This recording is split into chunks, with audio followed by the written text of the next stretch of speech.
Hi, have you ever wondered what the difference between baking soda and baking powder is? Well, if you bake, you probably have noticed that baking soda, when you bake something with baking soda in it, it becomes very light and fluffy, and that's because it releases carbon dioxide and water as it decomposes to form baking powder. So this is a basic decomposition reaction, and in chemistry we use it so that we might learn how to do stoichiometry and also identify a decomposition reaction. We have one reactant becoming two or more product or substances in the product. So first, let's look at baking soda. The formula for baking soda is NaHCO3, and we would say the name is sodium bicarbonate or sodium hydrogen carbonate. Upon heating, it decomposes to form sodium carbonate, which is Na2CO3. And how do we get that? Carbonate has a -2 charge, so we need two sodiums. Each sodium gives one electron to carbonate, and this makes a formula unit that has an overall charge of 0. So 2 plus and 2 minus make 0. And then we have carbon dioxide gas being given off and water vapor being given off. The first thing we should do, though, when we do our experiment, is we should balance this equation so that we know what we're looking at, the quantities that we're looking at.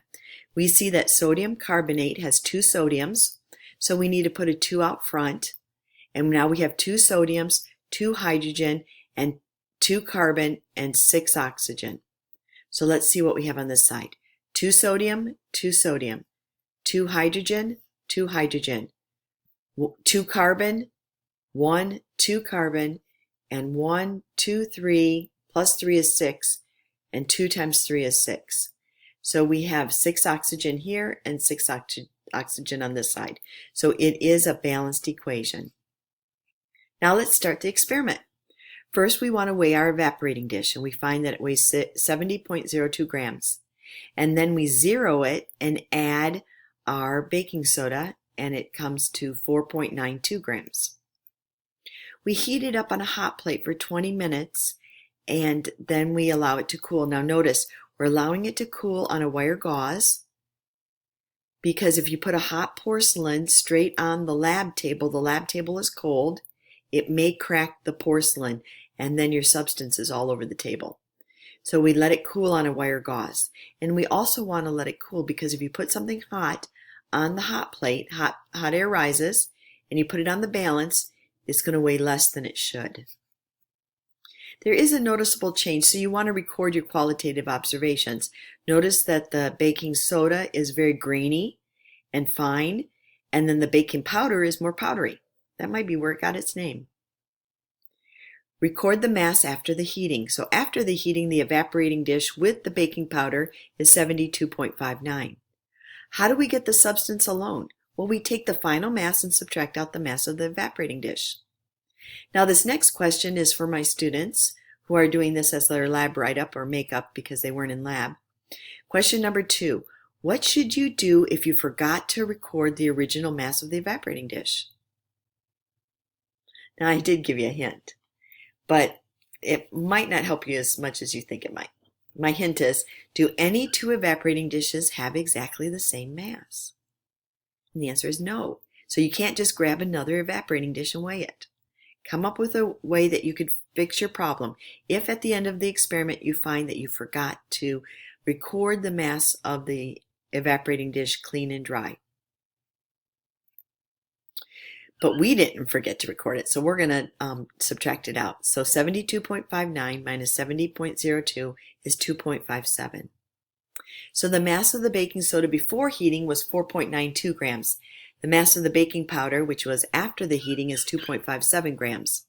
The mass of the water vapor and carbon dioxide gas, well, that's 2.35 grams. And how did I get that?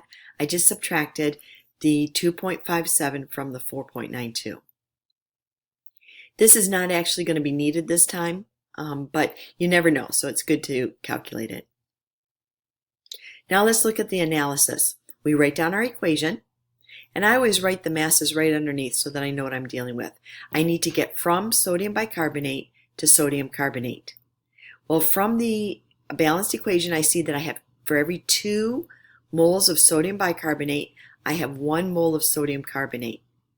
So what I'm going to do is I'm going to divide by the molar mass to determine the number of moles, and then do a ratio between these two.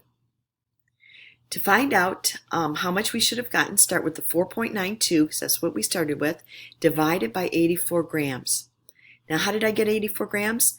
Sodium weighs 23 or 22.9, so I rounded it to 23. Hydrogen weighs 1, carbon is 12, and oxygen is 3 times 16, which is 48. So when we add all those up, we get a mass of 84. When we divide 4.92 grams by the 84, we see that we have 0.058571 moles. It's a 2-to-1 ratio. So I divide by 2, and that's the number of moles that I should get of the sodium carbonate. I'm going to round that to 0.02929 because I usually round it to 1 digit more than the significant digits. So I have 3 digits for my answer, but I'm going to keep 1 more digit just because I don't like to lose that information. So I take the 0.02929 and I multiply it by the molar mass of the sodium carbonate. Now, how did I get 106? 2 times 23 plus 12 plus 48. When you add that up, that's 106 grams per mole. I take the 0.02929 and I multiply it by 106, and I get 3.10 grams. That's how much I should have gotten. So after the experiment is over, I should have had 3.10 grams left of the baking powder after the experiment was done. But you see, I have much less. So I need to look at that in my conclusion. We should have had 3.10 grams of baking powder, but we ended up with only 2.57 grams. This means that we recovered only 83%, and that's not a good recovery. We should have been at least within 5%, and I know a lot of you had 100% recovery. So it is possible to get 100% recovery, so we must have done something wrong. How do we account for that 17% error? Well, when I'm thinking about it, since I recovered a whole lot less, something might have happened. I obviously heated it enough, but something else might have happened. So my possibility 1, there was a weighing error. We might not have used the same balance both times, and we might not have put a piece of paper under so that we could tear the balance. That would be very important to get rid of any inaccuracies in the balance. Possibility number 2, since we ended up with much less, possibly the substance popped out of the dish when it was being heated, or some of it might have spilled out before we could measure it. So those are some of the possibilities, and because we got much less, our next step would be to repeat the experiment to try to improve the recovery. Now, once we get 100% recovery, though, our next step might be to try something else and see if it's a decomposition reaction. We know that if we have one reactant and it forms 2 or more products, then it's a decomposition reaction. And we can calculate, hopefully, by being able to recover at least one of the products, we can calculate how much we should have gotten. So I hope this helps, and I look forward to seeing you in class.